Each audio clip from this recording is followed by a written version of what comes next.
So Netanyahu set an ultimatum for Qatar. The Qatari Prime Minister attacked Netanyahu and threatened there will be a response. The message to Turkey and the answer to Trump, in a call held by Netanyahu and Trump after the Israeli strike against senior Hamas officials, the president expressed his displeasure that he had not been briefed in advance about the strike. And the Prime Minister replied, "We had a very short window of opportunity that we had to take advantage of." Later that day, the two held another call described as cordial, and Trump inquired about the results of the strike. Now, the strike on Qatar, Israel created a new equation. The diplomatic table is no longer protected. Israel has reshaped the Middle East, and now it's going all in. Egypt warned Israel against striking Palestinian leaders on its soil. And in Israel, they're waiting for the results of the strike in Doha. At a distance of 2,300 kilometers, more than 10 aircraft and 30 munitions, the IDF struck in Yemen. And is Turkish media marking targets for attacks in Israel? I'm Shoshani with Boots on the Ground, the report bringing you all the information and the most up-to-date truth about moves that are reshaping the Middle East and, by extension, the entire world. Now, I want to open with condolences to the family of Charlie Kirk. The shocking murder of Charlie Kirk strikes at the heart of everyone who loves Israel. Charlie was a strong voice for the truth, always stood fearlessly by Israel's side, and reminded again and again the importance of the Bible as a foundation of our lives. And now, with a great pain in his passing, a clear call arises. We must not be silent. If you don't wake up now, political violence will become a dangerous routine. This is a moment to pray for his family, to honor his memory, and to continue his legacy in faith, in courage, and in love for Israel. May his message continue to echo throughout the world. I want to move to a quick overview of the diplomatic events that followed the attempted elimination of senior Hamas figures in Qatar. 1 second before we begin, I want to call on you to keep spreading the truth. Share our content and click the subscribe button so that you stay tuned to the truth in real time. The statement yesterday evening, which was Wednesday, by Prime Minister Benjamin Netanyahu, in which he issued the ultimatum to Qatar, also reflects an implied admission of failure or at least a lack of success in the attempted elimination of Hamas top echelon at the villa in Doha, Qatar. Netanyahu is already moving on and sending a tough message to the Qataris. There will be no immunity for those who provide shelter to terrorists. You either expel them or put them on trial, and if you don't do it, we will, he said in a statement delivered in English. Now, the Prime Minister of Qatar told CNN that Netanyahu is dragging the region into chaos. That's a direct quote, by the way. Israel's Defense Minister, Israel Katz, said the following: Israel's long arm will act against its enemies anywhere. There is no place where they can hide. Egypt warned Israel against a strike on Palestinian leaders on its soil. And that makes you ask, what do they know that we don't know about what's happening on their ground at the moment? Now, it's important to emphasize that Netanyahu did not settle for a message to Qatar alone, but expanded the threat to all countries that provide refuge to terrorists. He didn't mention a specific name, but everyone knows who he's talking about.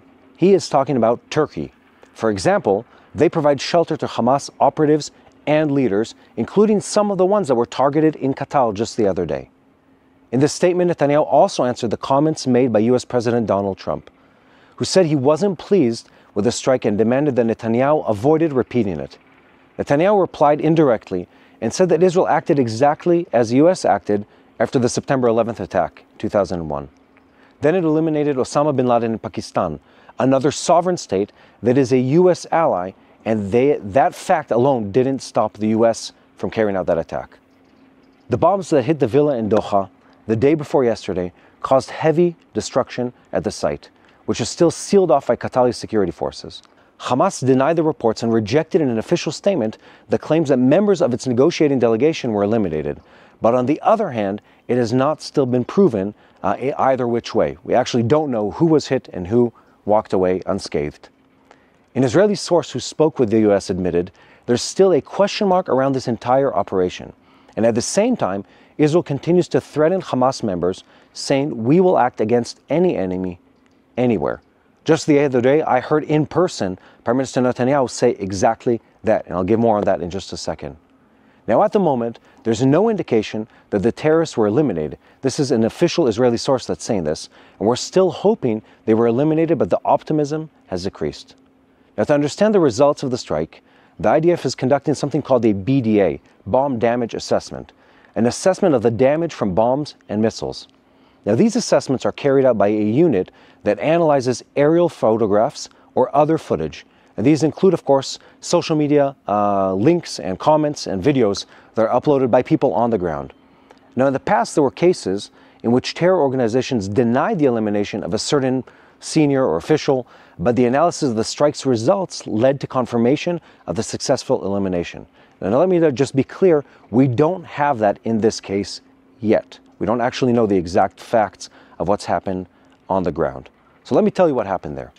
Air Force fighter jets just yesterday struck the gathering place of Hamas seniors in Doha, Qatar, the capital city of that country, in an operation that's named Fire Summit. Great name, by the way, in my opinion. Now, according to reports in the foreign press, the strike was carried out by a guided missile from long range. The aircraft launched the advanced missiles without using the sensitive airspace of the UAE, an ally of Israel and the US, or Saudi Arabia, which is also an ally of Israel and the US. Now, according to the Wall Street Journal, the gathering of Hamas seniors was held in a building in one of Doha's northern suburbs, the same place where the terror organization's seniors collaborated the October 7th attack, the surprise attack, I should say, and the massacre of Israelis that took place almost 2 years ago. This strike was carried out while Yair and I were at a U.S. Embassy event in downtown Jerusalem celebrating U.S. independence and the Independence Day, celebrations, of course, that are much postponed because of the war with Iran, and therefore were held on that date, which is September 9th.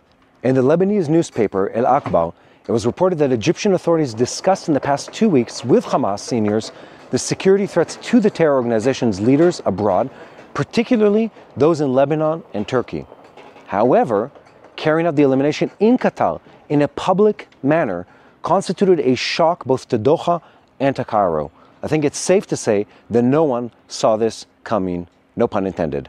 Shortly after the strike against Hamas's top echelon in Doha, it was published in the Wall Street Journal by U.S. administration sources that the president criticized Netanyahu's decision to surprise him, and I say this with air quotes because I'm not sure it was a surprise, but let's say he surprised him, and President Trump expresses anger after learning it from the U.S. military and not from Netanyahu directly. Now, Netanyahu, for his part, assured Trump that he had a very short window of time to carry out the strike, and he had to make the choice to use it.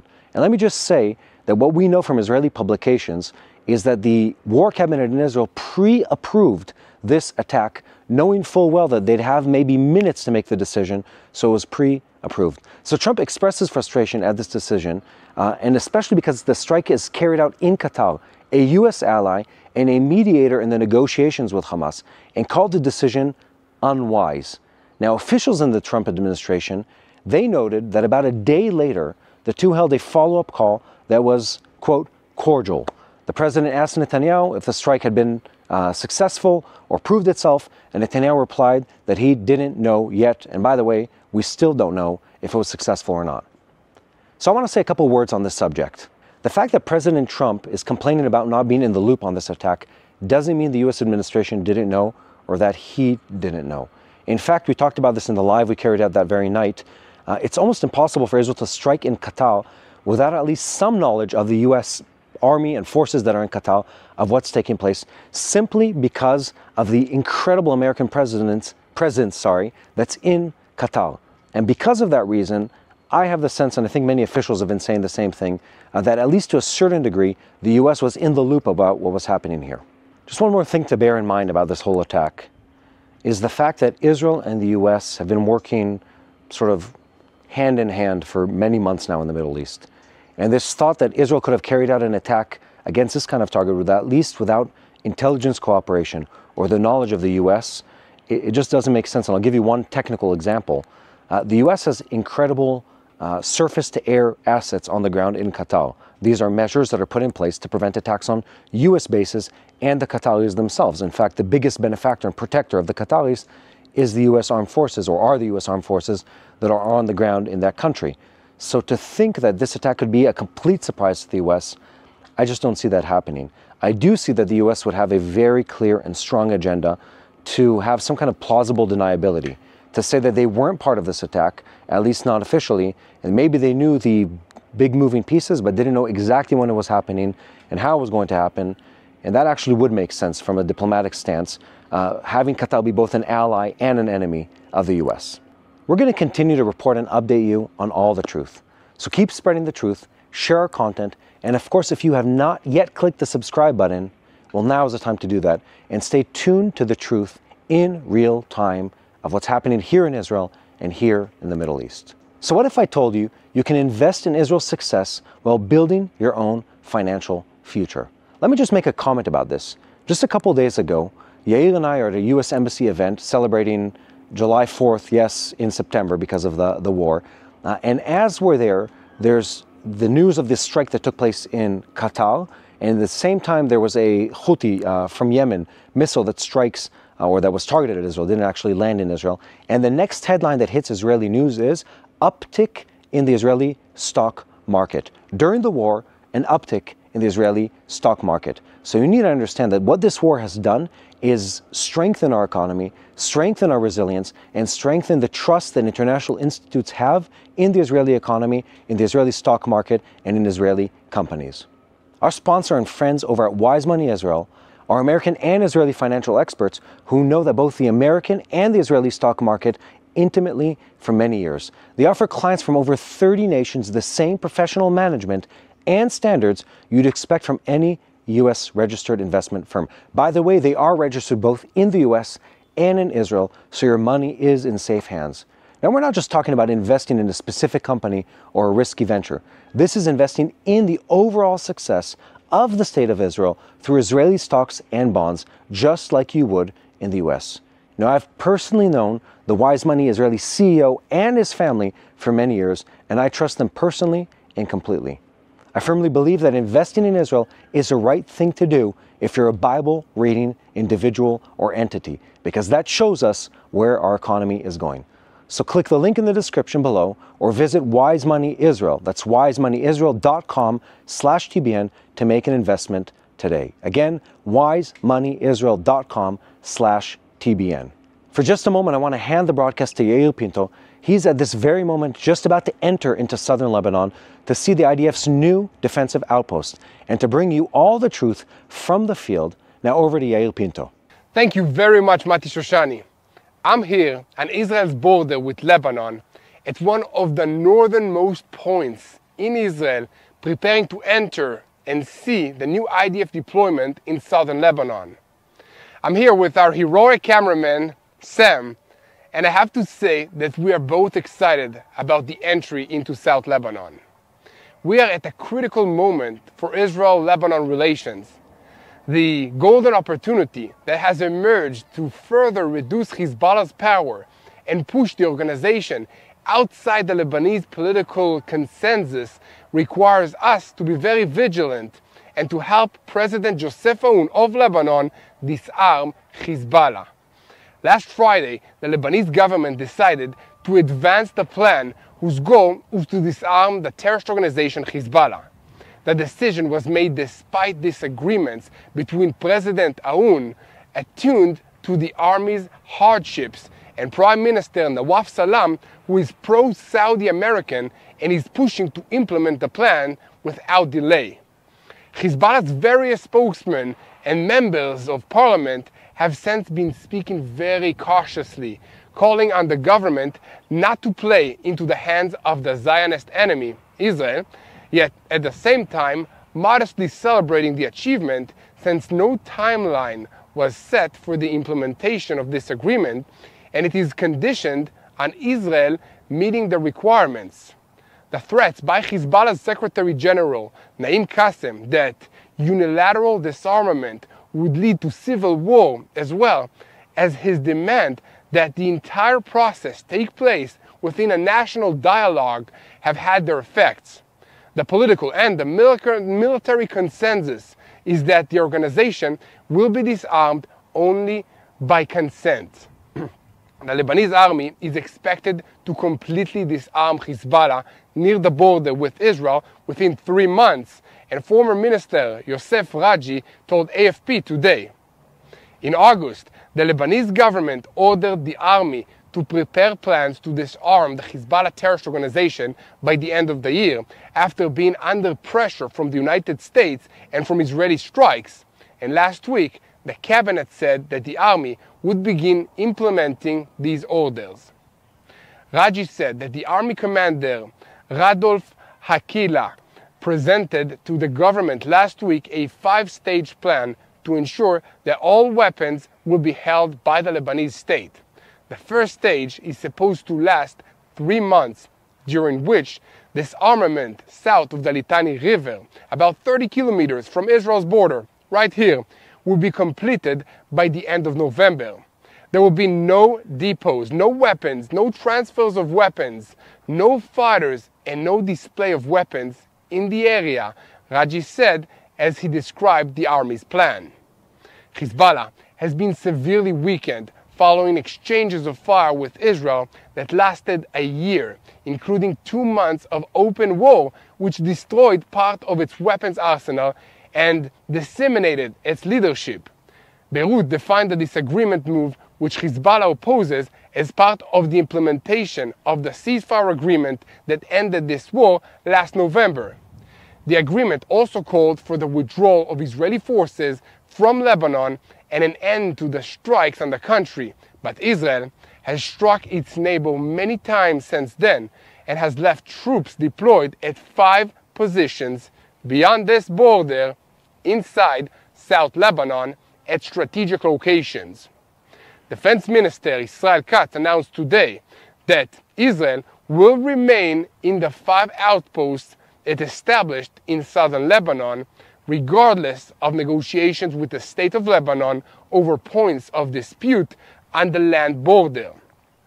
From the Ministry of Defense, it was stated in this context, in a situation assessment held yesterday by Defense Minister Israel Katz, with the participation of the IDF Chief of Staff, Lieutenant General Eyal Zamir, the head of the Operations Directorate, the head of the Military Intelligence, the commander of the Home Front Command, and other senior officials in the IDF and the defense establishment, the defense minister clarified that the IDF will remain in the 5 controlling points in the buffer zones in South Lebanon without time limitation for the protection of the residents of the northern parts of Israel, and this without any connection to future negotiations on point of dispute on the border.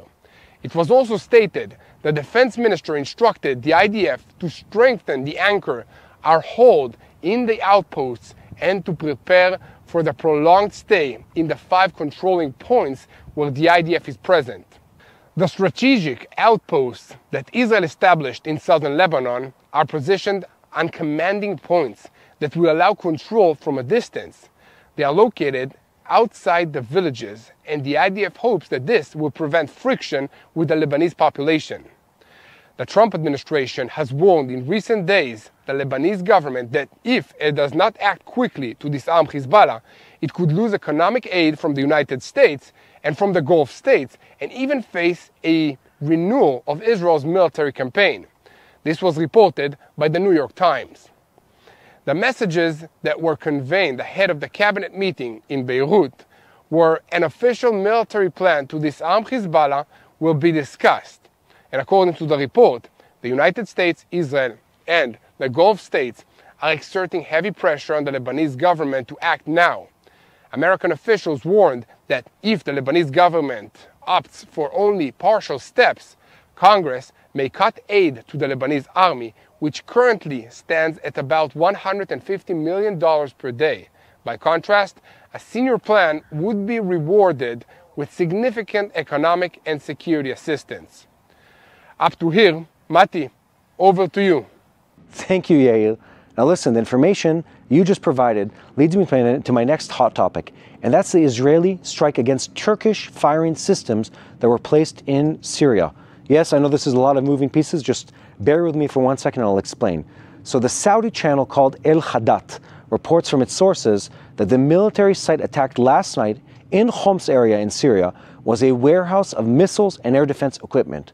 Now, according to that report, These weren't just any missiles, they're missiles and equipment of Turkish manufacturing that were recently transferred to Homs in Syria. Yes, I get that this is a lot of moving pieces, just bear with me for just 1 second. So against this backdrop, an Israeli security source was quoted in that report saying that the discourse with Syria focuses on security arrangements and that Israel will use force when necessary. Now that source said that Syria is trying to evade arrangements due to external pressure. Who's that external pressure from? Read between the lines, guys. So an Israeli source told the Al Arabiya newspaper last night that last night's strike in Syria was directed at military equipment that Turkey supplied to the regime of al-Julani himself. The source was quoted adding that Turkey is trying to drag us into a military confrontation. The Israeli source also claimed that the site in Homs was warehouses of missiles and air defense equipment. He noted that Israel struck warehouses and equipment of Turkish manufacturing that were recently transferred to this area. He also added that the security situation in Syria is incredibly sensitive and that Israel is concerned for its own security. And let me just tell you guys, I've been to Syria. Yair was with me just a couple weeks ago. I'm trying to think when it was. We have reason for concern. Syria is destabilized, Syria is weakened, and we need to keep tabs on everything that is happening there. It seems like the regime's mouthpieces in Turkey are fantasizing about a full confrontation with Israel. This is the Turkish government opposing Israel directly in or on the ground of Syria. A news channel called GZT just published a series of 2 articles by reporter Seli Koma Aydin, this is a Turkish reporter, surveying Israel's soft underbelly with a detailed and reasoned list of targets within the state of Israel. The 2 articles present polished videos in which the targets are shown alongside an aerial map of Israel. The first part of the articles is dedicated to strategic targets inside Israel's territory. The article lists the Air Force bases in Nevatim, El Hatzor, and Ramat David, alongside the Kiryat base in Tel Aviv and the Iron Dome array positions. And from there, the video moves to entirely civilian targets, such as the seaports in Ashdod, in Eilat, and Haifa, as well as the Leviathan and Tamal gas rigs in the Mediterranean Sea. Now, the first part ends with a writer mentioning the Nuclear Research Center in Dimona. In the second part of the series, the writer assigns the moniker Achilles heel to a series of military bases at various points in Israel, as well as supposed production facilities of Israel's defense industry. And strangely, the writer chooses to label bases that may be dug deep into bedrock as soft targets, and even adds a basic explosion animation besides them.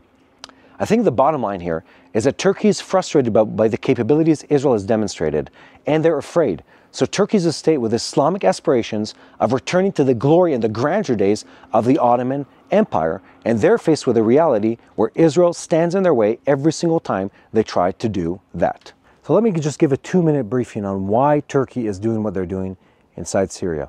Turkey is a country with an aspiration of grandeur. They want to go back to being the empire that they were during the Ottoman time.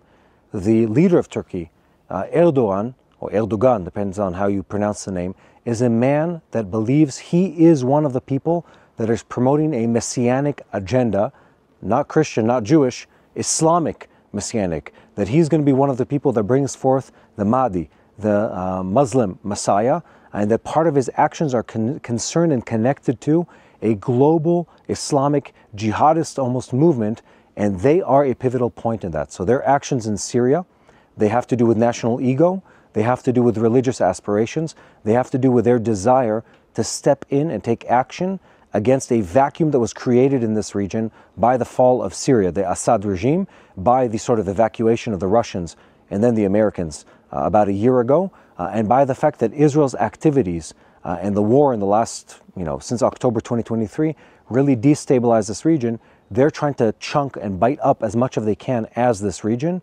because of the instability that was created. And that's why we find them in Syria. That's why we find them dealing with the Kurds in a different way than they did in the past. That's why they're becoming more and more vocal against Israel and about their aspirations and their desire to really prop up their stature and their presence in the Middle East and as a global power. And everything we look at that has to do with global Turkish relations has to be looked through at that prism. The prism of them wanting to go back to be an empire, the prism of them wanting to be once more a superpower of the Muslim world and the Middle Eastern geopolitics. Now, we at Boots on the Ground will continue to bring you all the truth, about what's happening in Israel and how it affects the entire Middle East. But before we continue, keep spreading the truth, share our content, and of course, keep supporting us. And how is that? Simply find the subscribe button and click on it. And if you have a moment, click that little bell right next to it, because I make sure you don't miss another piece of content. Now let's continue to the results of the Israeli Air Force strike against the Houthi terrorist organization in Yemen. The Israeli Air Force struck a short time ago in Sana'a. The strike targets a military camp, fuel storage complex, and the Houthis' information department. This is the longest flight carried out by the Israeli Air Force since the beginning of the war, with a range of about 2,300 kilometers. More than 10 fighter jets took part in the strike and used more than 30 munitions against 15 different targets. Additionally, several aerial refuelings were carried out as part of the strike. And from the IDF, it was stated that a short time ago, the IDF, using Air Force jets, struck military targets of the Houthi terrorist regime in the areas of Sana'a and Al-Jawf in Yemen. Among the targets struck were military camps in which military operatives of the terrorist regime were identified, the headquarters of the Houthis' military information department, and a fuel storage site used for the terrorist regime military activity. Now, these strikes were carried out in light of the attacks led by the Houthi terrorist regime against the State of Israel, in which unmanned aerial vehicles and surface-to-surface missiles, ballistic missiles, were launched to the territory of the State of Israel. The headquarters of the terrorist regime military information department is responsible for disseminating, inciting, and propaganda messages in the media and throughout the world, including speeches by the leader, Abd al-Malik, and statements by spokesperson Yahya Saree. During this war, the headquarters led the propaganda efforts and psychological terrorism of the terrorist regime. Now, these military camps that were struck are used by the Houthi regime for planning and executing terrorist courses of action against IDF forces and the State of Israel. And additionally, the military camps included operations and intelligence command centers used by the regime throughout the period of the war and before that. A Saudi channel named Al Arabiya reports from its sources that the IDF struck 6 different targets, amongst them the headquarters of Yemen's Ministry of Defense in central Sana'a. Now look, the Houthi story is a story in installments. It comes piece by piece. Let me explain why the Houthis are such a hard target to tackle. The Houthi terrorist organization has been struck by Israel multiple times. There was an ongoing campaign carried out by the US against the Houthis, in which thousands of bombs were dropped on Houthi targets by US forces, Air Force, Marines, and otherwise, back in the spring of this year, in 2025. Additionally, Israel struck in Yemen against Houthi targets multiple times, and yet the Houthis continue to launch missiles and continue to be a threat and a problem to this region. And why is that? Well, let me explain. The Houthis are a terrorist regime that has taken over a country. They've caused widespread unemployment. They've killed much of the population. They've killed aid workers that have brought food into the country. This is a country that now has food insecurity. They're not sure they're going to get their next meal. This is a country whose GDP was cut in half by the Houthi regime. And this is a country where the Houthis are hiding throughout the country in various areas, hiding in caves, hiding in villages, and spread out through the different terrorist elements in the society. They continue to fight against Israel. So why can't we stop them? We can't stop them because they are embedded in the society. It's hard to stop all of them because there is no one unified government or center or command center that unifies all of them. They're a grassroots movement. They're controlled by different factions and different tribes, and all of them have one agenda, which is anti-Israeli. That's it for today, guys, on our Boots on the Ground report. Make sure you like, you share, and you subscribe, and keep up to date with everything that's been happening here in Israel.